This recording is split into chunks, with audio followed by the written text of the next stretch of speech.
3 participants, so I think she hasn't opened it to the attendees yet, I hope. Oh, yeah. Yeah, coming in now. Oh yeah. Great. Hi everybody, welcome. I'll just give it a few moments to let more of you come in. I'm Zoe Flood. Samira is also on the line. We'll just wait for a few more of you to come in. Thanks so much for tuning in today. Great to have you here. As I said, just give it a few more moments and then we'll get going. I should prop this up just to give some visual arrival context.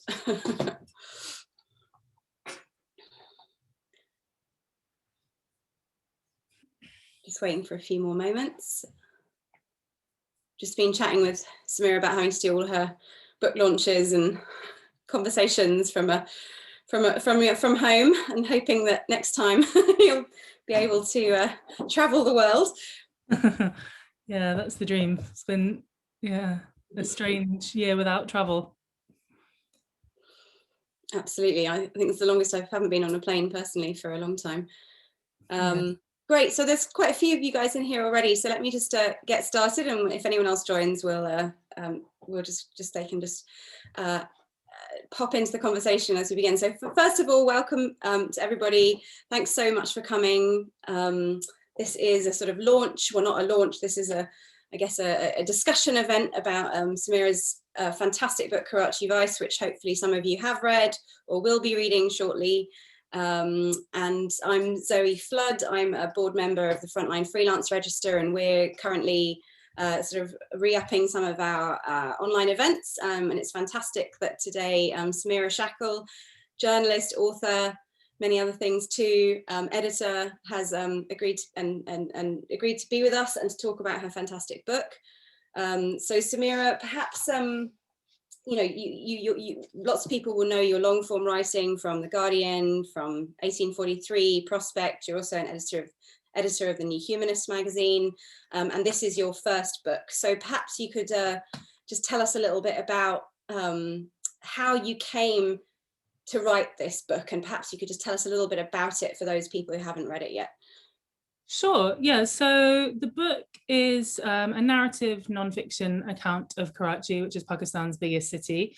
And when I say narrative non-fiction, I mean it's a factual story, but it's very rooted in personal experiences, and I guess kind of uses some of the devices of fiction to tell the story. So it's very much about these people's subjective experience of these big events over the last, particularly the last 10 years or so, although it does kind of take in the further back history as well. And it's focused through 5 people who are sort of ordinary citizens of Karachi. There's an ambulance driver, a crime reporter, a young woman who's a sort of teacher and activist in an area that was really affected by gang wars, a map maker in another quite low income area of the city, and a woman in an urban rural settlement that's vulnerable to displacement. And the idea was to sort of use those people's stories to tell the bigger story of the city and all the things that have happened there in the last 10 to 20 years. And that's because it's been a real site of urban conflict and conflicts, I should say, really. It's sort of been multiple different conflicts. There's the gang war that I alluded to, is a lot of organized crime. There's also been terrorism, which I think is something that people internationally might immediately think of when they think of Pakistan or Karachi.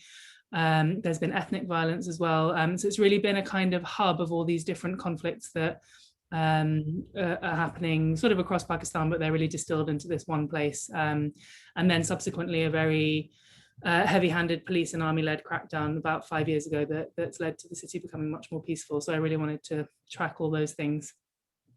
Fantastic. And I've just seen a few more people join, so I just want to say welcome everybody, and thanks for coming along tonight, participate in this discussion. Please do, I'll be asking questions, but please do drop any into the chat or in the Q&A if you want to ask them to Samira. So coming back to the book, Samira, was it evident to you that you always, you have done a lot of reporting in Pakistan, your family's from there. Was it clear to you that you wanted to write a book about a city in Pakistan, or is that something that kind of emerged to you over time as a sort of vehicle for telling these wider thematic stories? I think I was always drawn specifically to Karachi. So that was my kind of entry point to Pakistan, I suppose, because it's where my family comes from. It's where my mum grew up, my whole maternal family, many of them still live there or grew up there and have moved away since. So that was the place I felt the most connection to. And I hadn't spent a huge amount of time there growing up, barring a period when I was very little. But in my 20s, I really wanted to sort of reconnect with my heritage, and I was sort of converged with a professional interest that I knew I wanted to report overseas, and I felt I had some kind of a starting point in Pakistan that I didn't have elsewhere. So when I went freelance as a journalist in 2012, I just decided to move there, and I moved in with some relatives, and all my relatives were in Karachi. So that's where I went, which ended up being very interesting professionally, because that was a time when the security situation was really terrible. Like just as an example, the kind of Foreign Office, like British embassy staff were advised not to go there at all unless it was on essential business, and ditto, lots of international people living in Pakistan were really restricted to Islamabad and couldn't really go to Karachi at all. And many journalists also would have to sort of make a case for international journalists, I mean, for why they would go there. So I was there and kind of immersed in it. And I just found it so fascinating. I mean, there was the challenges of kind of adjusting to living in a city that's so often under a state of high alert. But I was immediately kind of wanted to understand all these different complex forces, and it took me a really long time to do so. So after I was in Pakistan for about a year, half of which was in Karachi and half was in Islamabad covering the election. But once I'd come back to the UK, I just kept wanting to go back, and it was so often, although I've reported all over Pakistan, as you said, it was really often Karachi that drew me back. I think partly because it's so complicated, partly the personal connection, and partly it's just a place that's so full of stories and storytellers as well, that was very appealing. And I found, I mean, I'm a sort of features and long form journalist rather than a news reporter. And there was so much of the kind of thing that really draws me into a story, which is this idea of how big events affect people and individuals. And I was, having lived there for a brief period and sort of going back over the years, I was just so interested in the ways in which semblance of ordinary life can continue for even people living in areas that are really afflicted by very extreme levels of violence. And that was the thing that really kind of motivated wanting to write the book, I think. So it really was about the place, for sure. And your characters are so sort of deftly drawn, their lives, and so much sort of color and sense of place and experience among them. How did you identify those characters? Were you sort of, did the book knit together between people you'd already met, or did you kind of audition, I guess, a sort of range of, in your mind, a range of different people? It was a bit of both, actually. So the book actually grew out of 2 newspaper features I'd done. So in 2015, I did a piece for The Guardian's long read section about crime reporters in Karachi, was what I'd pitched. And I ended up focusing it on Zile, who ended up also appearing in the book. Crime reporters have this kind of insanely, or at that point did anyway, it's a lot safer now, but insanely dangerous job that's incredibly broad ranging. I mean, it's not the kind of narrow definition of crime you might think of. In the UK, it encompasses politics and terrorism and organized crime and all these different things. So I ended up sort of trailing him for a week and writing this piece about it, and he was really fascinating, and I kept in touch with him. And then about a year later, I did another piece, which also ended up in The Guardian, although it was originally for another publication, about ambulance drivers. And I met Safdar for that, who also ended up in the book, and he was also a really amazing guy. And for both of those pieces, there was a bit of a like auditioning process, as you put it, kind of talking to different people first before deciding who to focus on. But it was while I was doing that second piece on the ambulance drivers, I was really struck that both Safdar and Zile, although they didn't know each other, they had really different lives in so many ways, like completely different ethnic groups and socioeconomic status and all the professional status and all these different things. They'd experienced some of the same big events, like they'd both been there, for instance, when Karachi's airport was attacked in 2014. Zilay was covering it and Safdar was providing first response rescue work. And there were several other points like that where they'd both been at these kind of big seismic events. And that kind of got me thinking about these points of overlap. And although in a way, as any big megacity is, I think Karachi's kind of lots of different cities all next to each other, and people are affected in such different ways, there were these big kind of unifying moments that affected lots of different people in different ways. And that's how I started thinking about the book. So I sort of had those two when I started. And then I knew there were certain stories I wanted to tell, like particular areas and aspects of the conflict I wanted to represent. So it ended up that Siraj was someone I had actually met before. He's the map maker in Orangi Town. I'd met him before and interviewed him for a story quite briefly, and he'd sort of stuck in my mind. So I ended up going back to him. Parveen, who's in Liari, I knew I wanted to tell the story of the Liari gang war, and ideally through a woman, because it's often a very hyper-masculine story, because it's sort of gangs and drug lords and so on. And I sort of asked around through friends and ended up finding her that way. And then the final one, Jannat, again, I knew I wanted to tell the story about displacement by property developers and illegal land grabbing. And I was introduced to her and her village by a local land activist. So yeah, a bit of both, basically. It's a long-winded way of saying.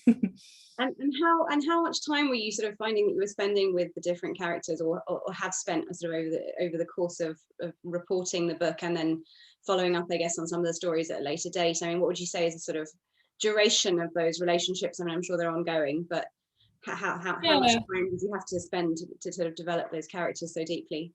It's a good question and really varies, because some of them, like Zilay, for instance, I first interviewed in 2015 for the Guardian story, and I spent a week with him then, and I sort of kept in touch here and there, and then I did some dedicated book interviewing, but I'd known him at that point for several years already, so I sort of had a different kind of baseline of knowledge. Safdar as well, I originally interviewed in 2016 and sort of stayed in touch and did various different projects with his organization, the ED Foundation, which provides ambulances and a whole host of other services. So I'd sort of spent quite a lot of time with those two and been in touch with them over the years on different trips to the city.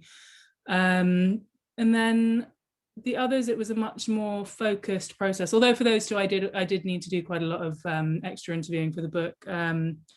The others, it was a bit more focused. I'm trying to remember now how many trips I did specifically just for book research. I went several times over the year and a half that I was sort of properly working on the book, and each time was for a couple of weeks, and I spent kind of chunks of days with each person. And I found actually that it was a kind of quirk of how I was working, the fact that I was living in the UK and going back and forth, but that ended up working quite well, that I would sort of have a couple of weeks where I spent chunks of time with each person, and then I'd maybe have a few months gap, and then I'd come back and talk to them again. And something about those gaps of time were quite useful, because I could sort of ask about something and get that they'd already told me. I might just be asking for more detail, and then you'd get a whole load of extra anecdote or just a different kind of richness, I guess. And it allowed it to sort of build up the relationship over time. Like I spent quite a lot of time in their homes or workplaces and sort of chatting to people they knew as well. So it's not a very clear answer, because I can't think of exactly how long it was in days or weeks really, but it was, it varied for each of them, but I really did try and spend like solid chunks of time, because that felt like the only way to get a deep enough knowledge, because it's quite a difficult thing to sort of reconstruct someone else's experiences when it's stuff that you weren't there for. So I did want to be able to sort of feel that I'd got enough from them to do that. I always wanted to do it in such a way that they would recognize their own experience when they read it. That's always what I think of when I'm writing this kind of thing. And were there different levels of I guess how trusting were the different characters with you, and how long did it take to build that trust to sort of get into those much more intimate details of their lives and to be able to spend time in their homes? I mean, was that quite a long process, or did you find that it happened quite quickly? Yeah, it really varied for different people. There's obviously a hugely hospitable culture in Pakistan, so people are very happy to kind of host you in their homes or their workplaces and have you around. Yeah, it was different for different people. I mean, I actually wrote in the book about Zile was very cagey, which was when I was doing the Guardian story originally, was a huge challenge because he was on a terrorist group's hit list and was just in the habit of having to just sort of change his, just things like changing his car all the time to avoid being attacked, and so it was a real habit of him to not really give too much away, which is quite difficult when you're writing a profile of someone. He kept telling me like different ages and changing details around, and I kind of got used to that over the years. And I think he also, firstly, the kind of tangible threats to him reduced as the city got safer, and he probably trusted me more, and so we were able to kind of converse a bit more. And I also knew when it just wasn't really worth pushing it. I think that some people, there was just really different challenges for different people, I guess. Like Safdar was immediately just so warm and open, and kind of, he talks a million miles a minute and is sort of really funny and actually much happier to talk emotionally than I think many men in Pakistan are, which is a pretty patriarchal culture. Siraj took a bit of time.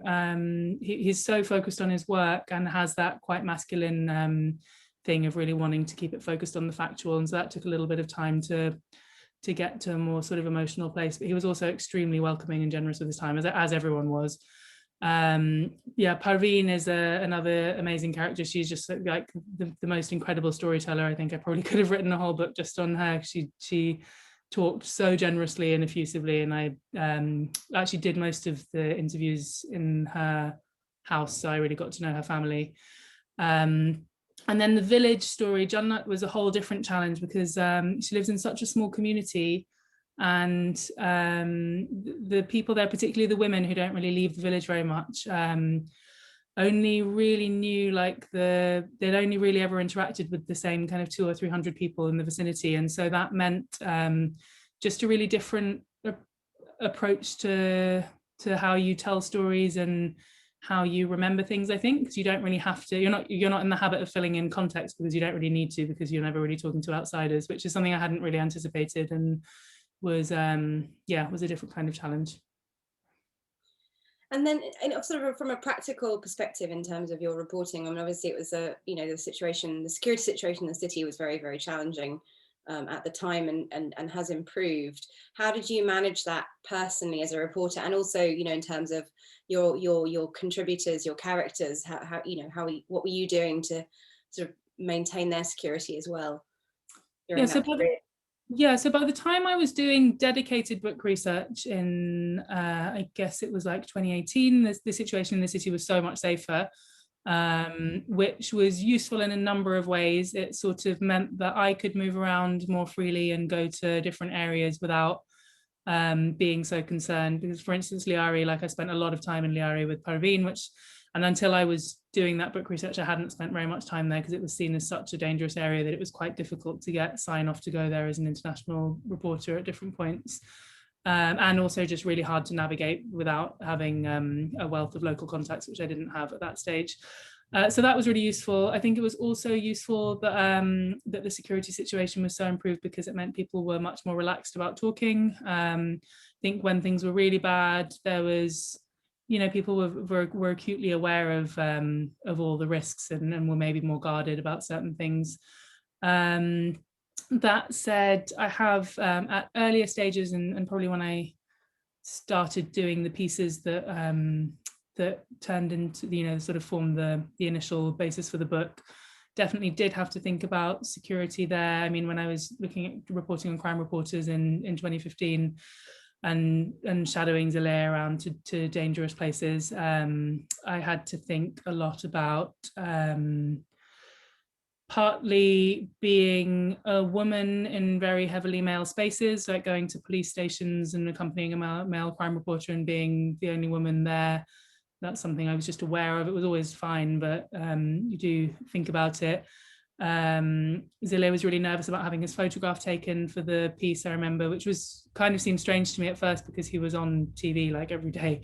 He's a TV crime reporter, but just kind of acknowledged his concerns, and in the end he felt that if he could kind of have some say in who the photographer was, then he'd feel a bit safer about it, just so the pictures wouldn't end up in the wrong hands. So I guess it's kind of a process of listening to people, thinking about your own security in terms of where you stay and the cars and routes you take and so on, if you're doing something high security, all the standard stuff that you think about, but also just listening to the concerns of people that you're talking with who might have who might flag things that you wouldn't have occurred to you. I thought your decision to include Siraj as a character was really interesting and sort of very valuable, because it felt to me, I mean, having spent quite a lot of time in big cities, I've worked a lot in Nairobi, that he really carries the story of the kind of the challenges of physical infrastructure, which is not necessarily a sort of sexy topic, but it's so central to the human experience in a big city. And I just wondered sort of how important, how considered was that decision, or was it just sort of something that naturally emerged as a very useful character to tell that side of the story? Yeah, I agree with you, actually. I think that's a really important part of it. And I knew I really wanted to tell the story of the infrastructure. And as you say, it's kind of doesn't seem immediately that exciting, but it's so important. And in Karachi, the kind of central issue, I guess, is that the population has expanded so quickly since 1947, when Pakistan was formed, and the infrastructure just hasn't kept pace. And that's kind of left these holes where criminal elements have filled the gaps that the state could be taking. And you've seen things like water becoming a criminal currency, and land as well becoming a sort of being illegally appropriated on a massive scale. So I really did want to tell that story, and a big part of it was the way in which so much of the city has sprung up in a sort of unregulated and unplanned way, and then after the effect, people have to try and get recognition from the municipality and get the services that they need, and that's a real kind of bottom up process, which I guess probably happens in lots of big megacities, but it's just so important in sort of understanding how things have got how they have. And the other thing that I knew I wanted to tell with the book was that obviously there was this huge kind of police and army led crackdown from 2014, 2015, which has brought the violence under control. And a big part of what people think about when they think about Karachi is the violence. I think it's gangs and terrorism and all of those things. But I wanted to show how you might have the sort of headline grabbing guns and bombs clearing, but you still have that structural violence of unequal access to resources and land and water and all these basic things.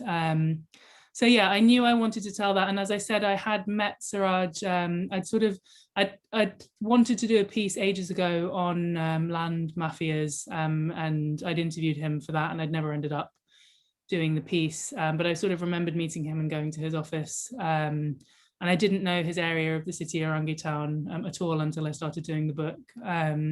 So yeah, he really opened that up for me. But yeah, I just remembered thinking that he'd spoken so compellingly about the work and was doing something which sounds kind of boring, I guess. Like, he describes himself as a community architect, and he does a lot of stuff like showing communities how to install their own sewage systems and making maps of unmapped areas. It doesn't sound that exciting, but at enormous personal risk. Like his mentor, Parveen Rahman, who's a famous social activist in Pakistan, was murdered for her work in 2013. So it was this sort of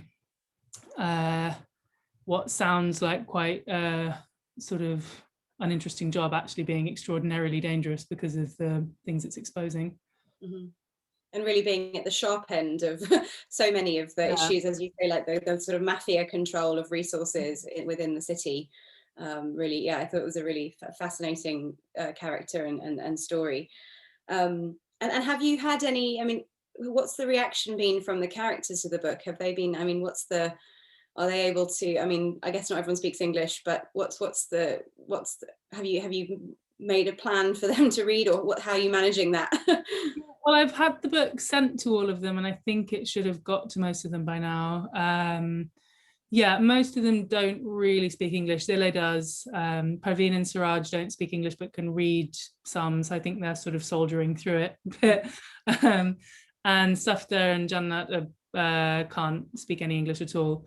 So I'm not sure really. I don't really have a plan. I'd like them to be able to access it, and I'm glad that they've all got it. They know what's in it, so I did quite a detailed process before the book came out, because I'd spoken to people for so long. Like when you're interviewing people for literally days at a time, you have reams and reams of material, and you inevitably just have to select it. You're kind of shaping it into like I mean, plot is a weird word to use about factual things, but that's kind of what you're doing, selecting things to make it into a narrative.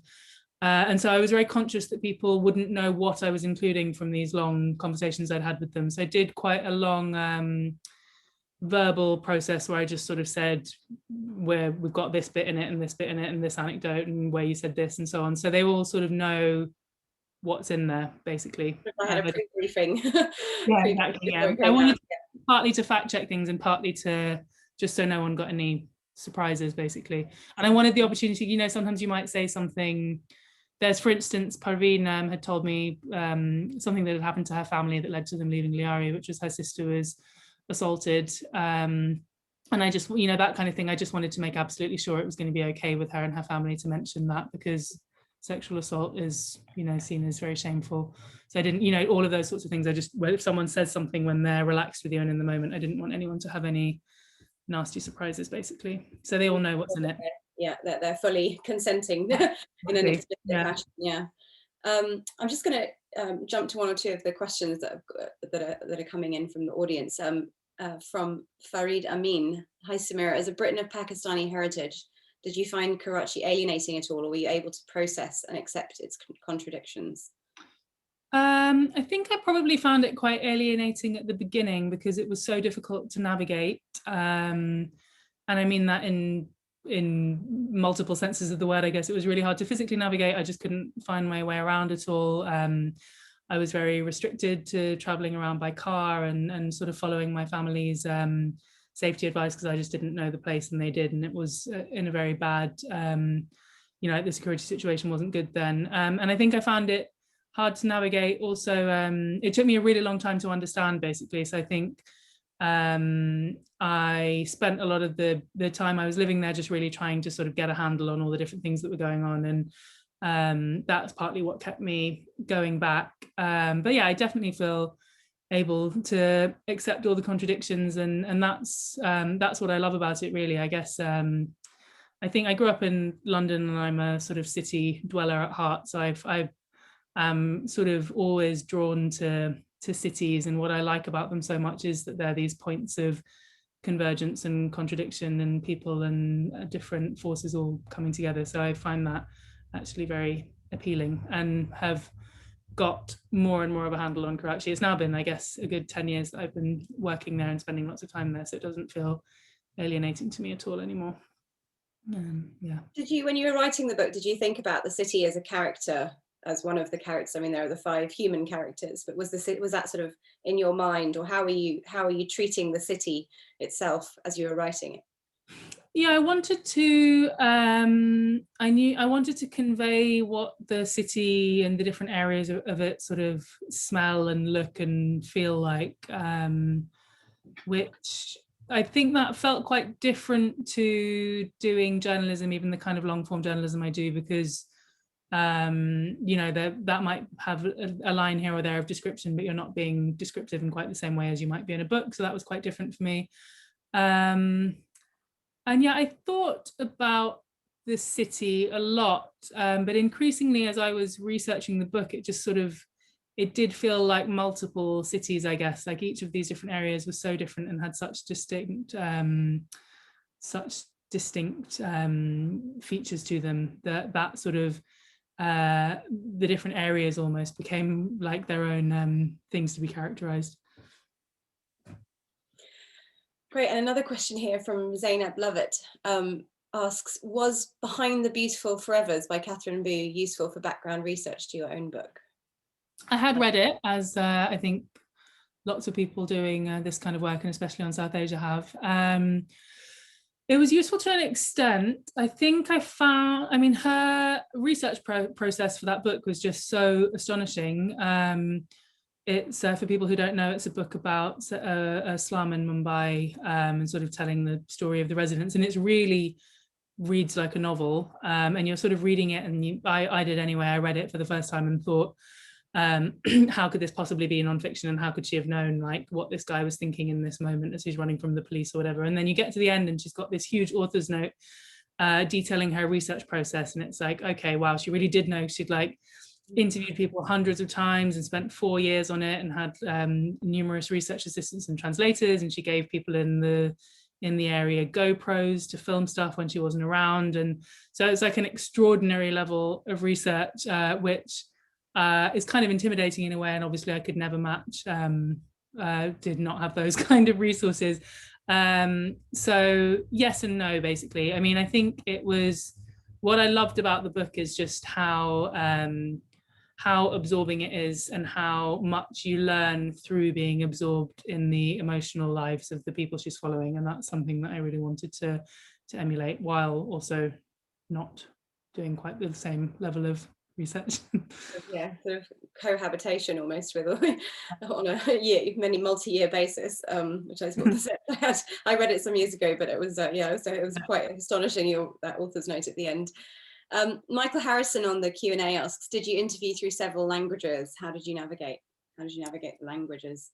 Yeah, I did. So so most of the people spoke Urdu. I have only quite basic Urdu. It's not good enough to work professionally in. So I worked with a translator because I wanted people to be able to speak in the language they were most comfortable in. So I can sort of follow when someone's speaking Urdu. I could sort of understand roughly what was being said, but I wouldn't have got the nuance at all. So that was great. My translator, Haya, is an amazing journalist in her own right and a good friend of mine. So that was really nice. And because yeah, some of them, like I said, Praveen and Suraj have like a level of English, but just wouldn't have been able to talk in the same way emotionally. Zule could speak English, so I'd interviewed him.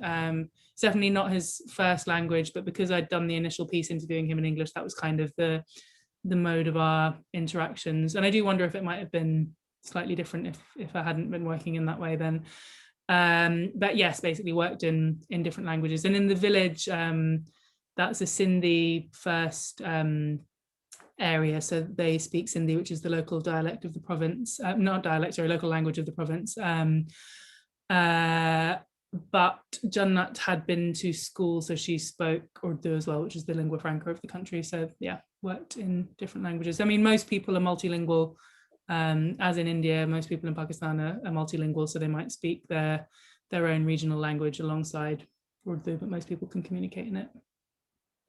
And did that, in terms of sort of the process, did you have a lot of material that was recorded in Urdu and you had to translate it subsequently, or how did you navigate that just from a sort of process perspective? So I did record everything, but Haya translated in the moment, so I was able to ask follow-up questions, and I had written notes as well. So yeah, I did both. I drafted in my mum for some sort of related checking and translation. Had her like yeah.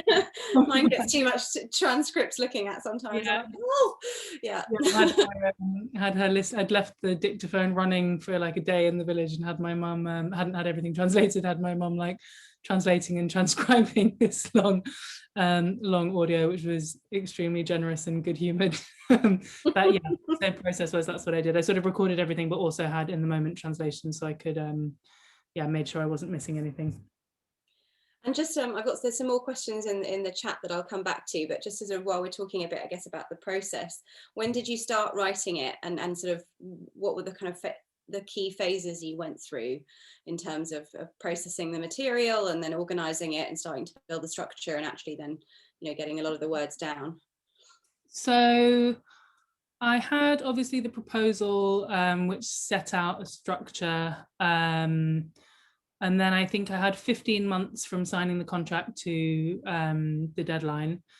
And a lot of the beginning of that, I was obviously doing other work and traveling and doing the research. And I had a huge panic. And my deadline was in November 2019, I remember, and I had a huge panic maybe a few months into 2019, where I realized I'd got all this material and I was gathering all this material and really focused on the reporting, and it felt so far away, the deadline, and I suddenly was just thought about what needed to be done, and I had just completely freaked out and was like, oh my god, I haven't transcribed anything and I don't know what I'm going to do, and I haven't like ordered anything, how am I going to get all this written? Because it just suddenly what had seemed like a lot of time didn't seem like much time at all. So I had to spend some frantic weeks sort of sorting out the material. Like I had reams and reams of written notes and notebooks and audio and so on that I typed up, and I paid a transcription service actually because there was just too much to transcribe, although I listened to stuff back where I could to get the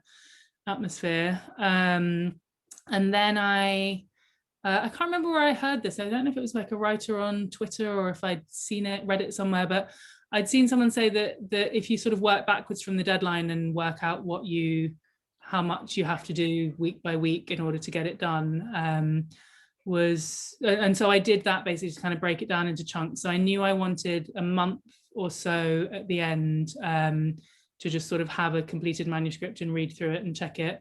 I didn't end up having quite a month in the end because I obviously overran on the ambitious schedule I set myself, but I did have a couple of weeks to sort of read through the whole thing, because I tend to write quite fast but write overly long and need time to sort of fix it up. Yeah, exactly. So then I figured out that on however long I had left, it was going to be 12 chapters, and I would have roughly 2 weeks, 2 weeks per chapter to actually write once I'd got all the material done.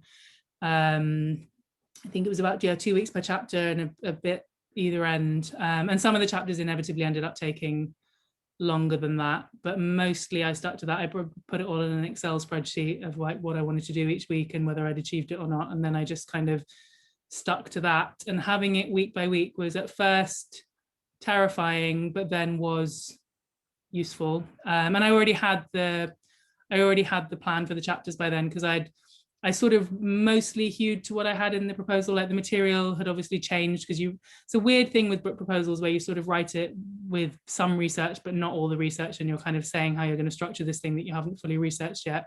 So I roughly stuck to the shape of it, but obviously the specific material changed it. So before I got to this stage of writing, I had kind of rethought exactly what was going to go in each chapter. So I had a kind of idea of where the material was going. And then I sort of had this schedule of about 2 weeks per chapter with a little bit of leeway. How many words are sort of on average in a chapter? How many words were you having to get through in those 2 weeks?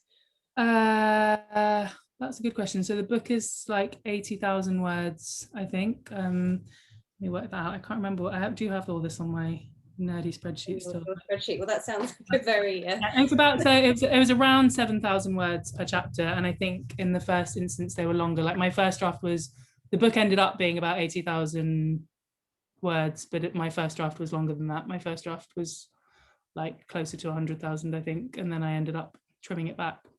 So about 7,000 to 8,000 words per 2 weeks.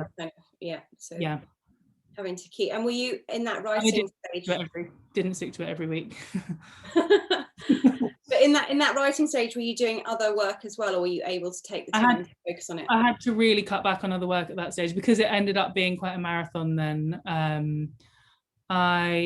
Part of the reason I felt quite slow at getting to it was because I had been doing other work. And when I say other work, like as with many freelancers, my work is a sort of big mishmash of things. So I had a 2-day-a-week editing job at the New Humanist, and then I also was doing freelance writing as well. And that's partly why I had created this huge kind of massive problem for myself with just like having about 1 million hours of audio and notebooks full of notes and hadn't done anything with it. Was because I was doing other reporting projects alongside it. And then I just really had to cut back on all of that. I think around March or April of that year, I just stopped taking on other writing projects. I found that I was able to do my 2-day-a-week editing job, which I needed to do for the income anyway, but it used a different bit of the brain somehow, but I just couldn't do other writing while producing that many words for the book, so I had to really scale back. I remember I had like one piece that I'd sort of committed to doing and done, and then the drafting and redrafting had taken ages. So that sort of ended up having to do a second draft of that in the autumn of that year, which just felt like a living nightmare, just trying to put my brain in another thing, because it's something about already holding all these different chapters in my head. But yeah, basically, I had to really cut back. I found I just couldn't write other stuff at the same time as writing the book when actually writing. Actually getting the words down onto the page, kind of writing exactly. that process. Yeah. And then we talked a little bit before the session about the sort of economics of pitching and making it possible within a freelance life to write a book. So how did you navigate that? I mean, you alluded to it, that it was helpful to keep those 2 days of editing work a week. Yeah. And I think you also got a fellowship at one point to the McDowell Colony, which I did. Yeah, I got a few. So the thing that I hadn't appreciated about the economics of book writing until I got a book contract was that you only get like a quarter, depending on your contract, a quarter or a third of the money up front. So what might sound like a sort of reasonable advance, and advances for nonfiction books generally aren't huge, but that then immediately becomes like a quarter of that, because you get maybe, well, my deal was a quarter up front, a quarter on finishing the first draft, a quarter on hardback, and a quarter on paperback. And then obviously, particularly if you're a freelancer, when you really need the money is when you're working on the book, when you can't do all your other work, because when you're not working, you're not earning. So that was really difficult, and especially for a project like this, which required lots of travel, and was research intensive and time consuming in all sorts of different ways. And by the time you'd kind of divided up the advance into these different chunks, and the agent had got the chunk and whatever, it's like a matter of a few £1,000s, which isn't going to cover much more than a research trip or two. So that's partly why I carried on doing lots of other work at the beginning. I mean, also partly the sort of freelancer's compulsion to never say no to anything. But I got some fellowship money from different sources, which was really helpful. The Society of Authors does a grant. They do have 2 rounds of it a year, where they give money to support a writer working on a book. And you don't, unlike other grants, you don't really have to give a justification for what it's for. Like, it's enough to just, you can just take the money and use it for living on while you work on a creative project. I think it's normally April and September, so it's really worth anyone working on a book looking that up. So I think their grants are usually £3,500. And they just post you a check if you're approved for it, which is great. So I had one of those. I had a media fellowship with Columbia University, which I'd done the year before, which was a kind of cross-disciplinary program, which was around women and gender violence. But that was like an academic conference. Then I also got a reporting grant from it, which I used to fund some of the book research as well, the bits that were sort of relevant to that project. So that funded some of it. And then, yes, the McDowell Colony is a sort of writing residency in the US, where you can go and they sort of give you a studio in the woods and cook all your meals for you, and you can write there, which was lovely. I finished the book there. But the other thing they do once you're on these programs, lots of these American organizations that have lots of philanthropic funding and so on, they had some grants available for research that you'd already done. So I got like a small amount of money from them, which kind of covered some of the money I'd spent out of pocket on plugging the gap of the research trip. So I kind of cobbled it together that way, and through my just carrying on with some freelance work. So as I said, I sort of, for a big chunk of the year I had to work on the book, I was still doing other bits of freelance reporting and writing, and I kept my editing job the whole way through, a couple of days a week. And in terms of the pitching process, I mean, when you put the proposal in, was it did you already have an agent, and was it sort of, were they quite quick to place the book, or how long was that process? I did this in a slightly strange way. So I sort of had this proposal half done for ages, and you have to do so much work on a proposal with no guarantee that anything will come from it, which is quite difficult to do if you are, I think, particularly if, I mean, probably for anyone, but particularly I found if you're freelance and you're kind of doing that instead of paid work. So I'd had it sitting there half done for about 6 months. And then I saw that Granta Books, which is where I ended up being published with, was running a competition for unpublished, like first-time authors for non-fiction proposals. So I thought, all right, that'll give me a deadline. So I, not expecting anything from it, I sort of entered that, and then I won it, and through that got an agent and a deal with Granta. So I sort of got it all in one package. So it was a bit atypical. But at that point, it then kind of reverted to how it would normally work, in that I worked with the agent on improving the proposal, making it a bit more sort of like publishing and commercial friendly rather than sort of straightforwardly journalistic. And then she negotiated the exact terms of the deal with Granta. But it was atypical in that I knew from the outset that it was going to be published with Granta, and it didn't go to anyone else. Yeah, so it was a bit of a weird one. But it's sort of very fortunate one for you. Yeah. And also indicative of, like, I don't know, I feel like years of a decade of being a journalist has broken my brain for doing anything without a deadline. Well, you know, I mean, I think I feel exactly the same. As per reading your book, as I said beforehand, I was like, okay, I've got so much going on. I need to, I really want to read this. When can I make it fit? Love a deadline. And in terms of sort of, you know, the shift from writing long form non-fiction, say features or magazine or newspaper pieces, to writing a book, what would you say were the kind of most challenging things you had to navigate? That, you know, you're obviously quite a widely published long form non-fiction writer already, but what was that kind of gear shift for you? Yeah, I think it was writing a lot more descriptively, and trying to write. I mean, I think you have space in a sort of long form newspaper or magazine piece. You do have space for emotion, but that's kind of ramped up a gear, I think, when you're writing a book.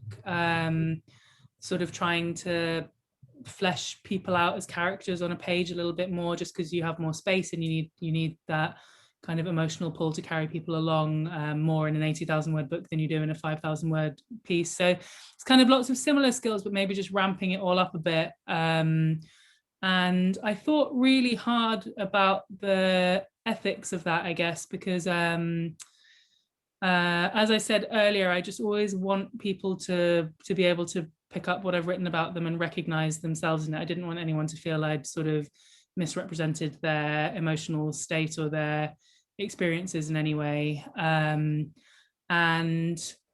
that was quite difficult. And again, the other ethical thing I thought about was, again, something I mentioned earlier, the fact that you have to select what you're including. When you've been interviewing someone for, like, you know, days and weeks, you're not going to include everything they say, and the things that you choose that are more sort of prescient for your narrative might not be the things that they think are the most important events of their lives or whatever. So that was just different things that I grappled with, was sort of trying to convey people as I felt they were. Also trying to, you know, there's obviously the awareness that it's still being refracted through you as a journalist. You know, it's my perception of people, and also just trying to write in a sort of emotionally absorbing way without being sensationalist or inaccurate. So all of that was difficult, and maybe yeah, just a little bit more thought about it all, because it's a slightly different and more descriptive mode of writing, where, yeah, people are being carried along a bit more by the kind of emotion and narrative than they might be by the sheer facts of it, if that makes sense.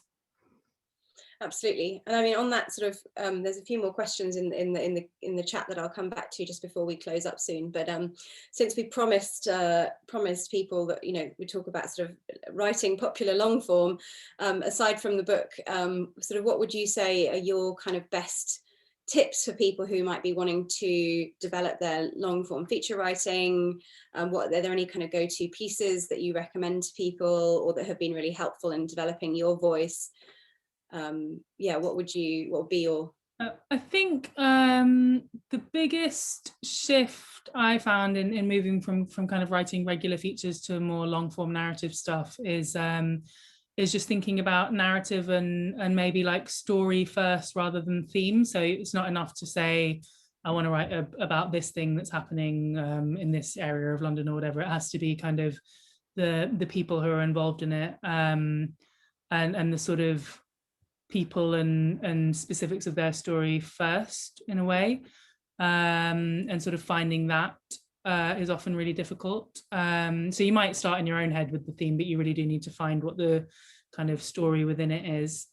I also found it useful thinking in terms of something with a beginning, middle, and end, which I think you don't have to do so much with a straightforward shorter feature. It sounds quite basic, but that I found that anyway to be quite a big shift in my thinking about those stories. So often things that work really well is something with a sort of timeline. I can't think of specific pieces off the top of my head. Like obviously the Guardian long read does great work on this, and the New Yorker, and there are some brilliant writers within that. Like at the New Yorker, I read everything that Patrick Radden Keefe writes. He writes so vividly and about a big range of topics. Samantha Bramian, who writes for the Guardian long read, also writes on a huge range of topics and always so such a lightness of touch. So those are two writers who I think are great. But generally, yeah, just reading lots of this stuff I think is really helpful in terms of thinking about how it works, because so often it's sort of structured around scenes and a timeline in a way that I think straightforward features aren't. Talking about scenes and a timeline sort of makes me think of a filmmaking process, and just thought it'd be worth mentioning to everyone on here about the film that people who have read the book may want to look up, and perhaps you could just talk about that for a few moments. It's sort of you divert through the place in the book at the end, but yeah, it'd be great. Maybe people would like to look that up as well.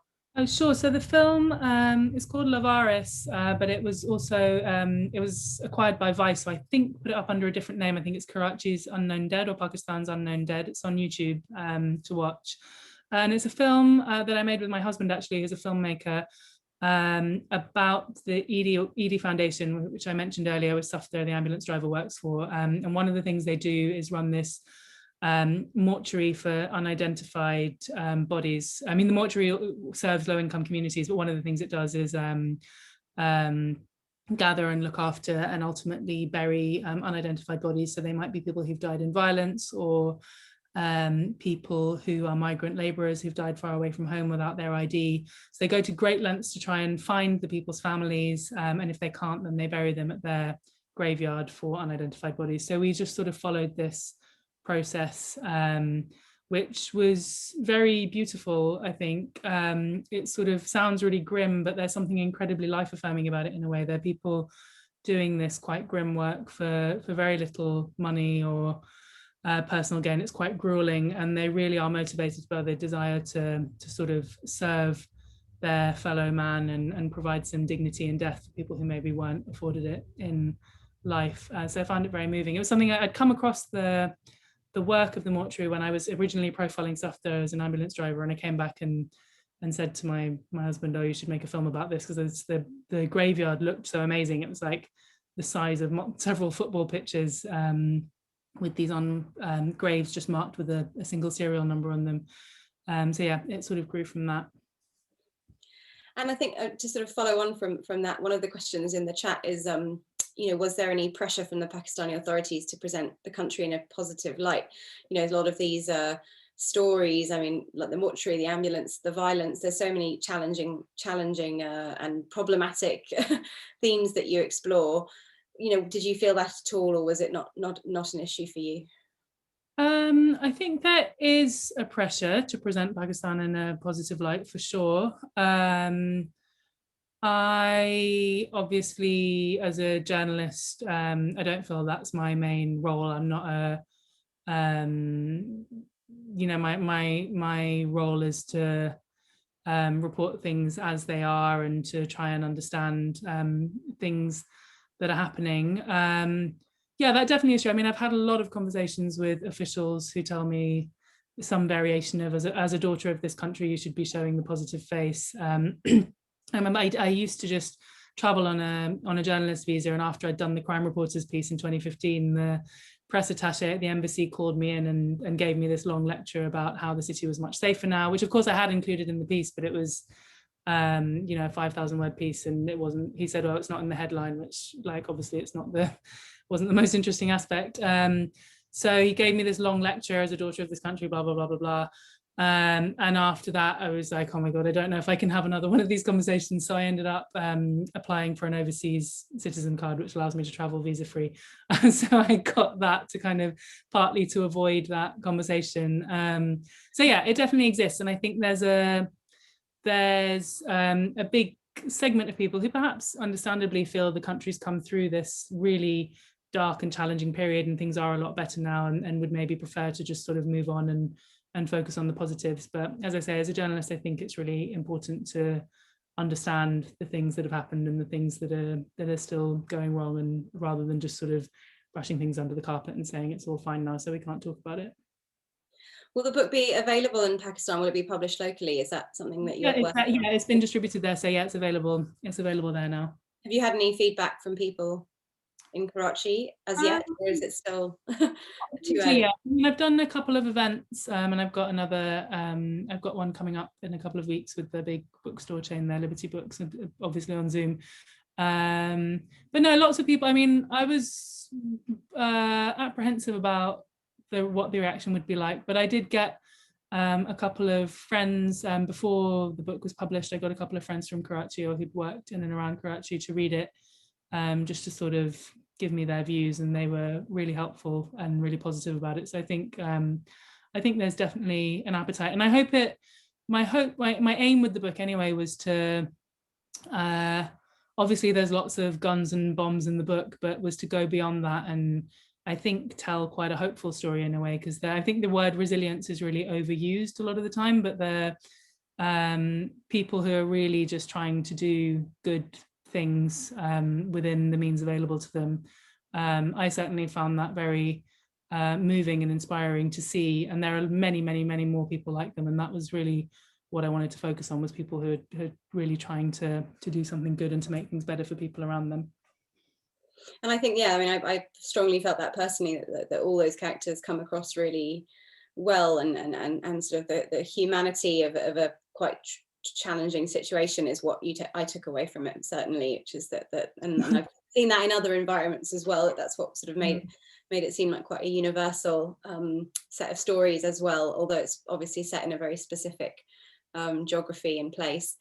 That actually sort of leads into one of the last questions that's come from the audience. If there's anything else, please do pop up quickly, as we're going to wrap up soon. But Farid Amin asks, as the editor of New Humanist, you're normally grappling with larger issues of liberalism.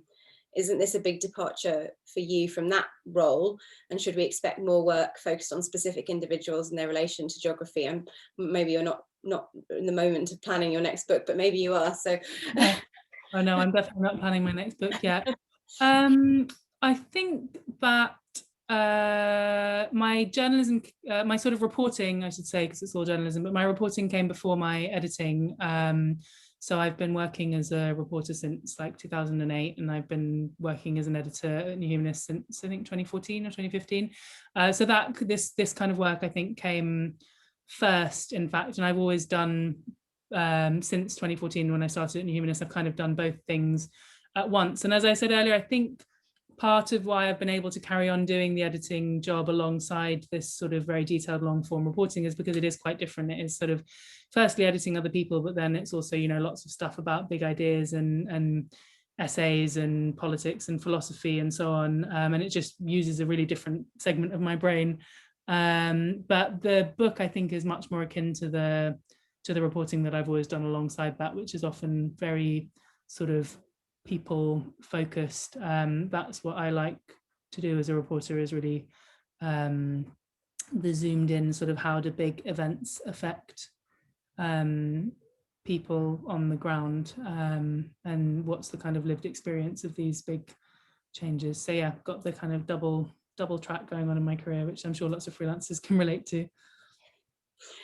And just, you know, if I imagine there are some people on this call, on this audience, or who will watch this afterwards, who, you know, are considering writing a book, or think they have a book that a story that they want to tell. I mean, what would your kind of message be to them? You know, it's obviously quite a daunting prospect, and it's not necessarily always going to work.